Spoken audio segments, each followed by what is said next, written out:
ولا يحزنك قولهم إن العزة لله جميعا هو السميع العليم. ألا إن لله من في السماوات ومن في الأرض وما يتبع الذين يدعون من دون الله شركاء إن يتبعون إلا الظن وإن هم إلا يخرصون. هو الذي جعل لكم الليل لتسكنوا فيه والنهار مبصرا إن الله لذو فضل على الناس ولكن أكثر الناس لا يشكرون. هو الذي جعل لكم الليل لتسكنوا فيه والنهار مبصرا إن في ذلك لآيات لقوم يسمعون. قالوا اتخذ الله ولدا سبحانه هو الغني له ما في السماوات وما في الأرض إن عندكم من سلطان بهذا أتقولون على الله ما لا تعلمون.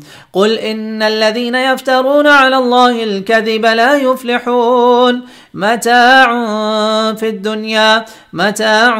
الدنيا ثم إلينا مرجعهم ثم نذيقهم العذاب الشديد بما كانوا يكفرون.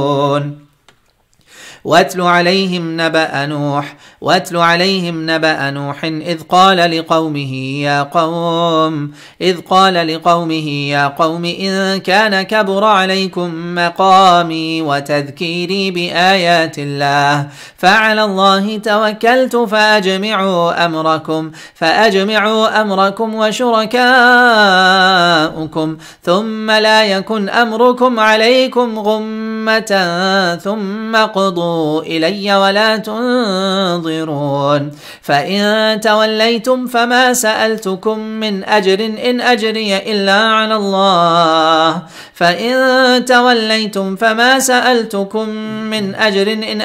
إلا على الله وأمرت أن أكون من المسلمين.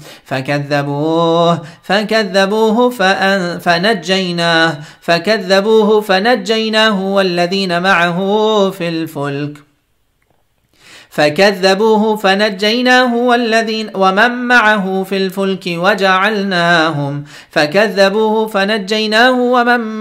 في الفلك وجعلناهم خلائف وأغرقنا الذين كذبوا بآياتنا فانظر كيف كان عاقبة المنذرين. ثم بعثنا من بعده رسلا إلى قومهم فجاءوهم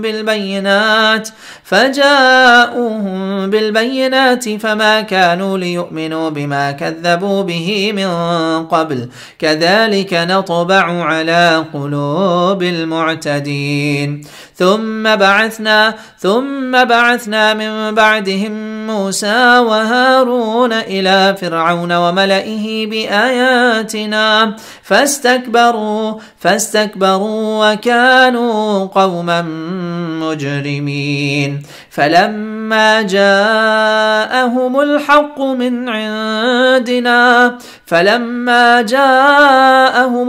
من عندنا قالوا إن هذا لسحر مبين. قال موسى أتقولون للحق لما جاءكم أسحر هذا ولا يفلح الساحرون.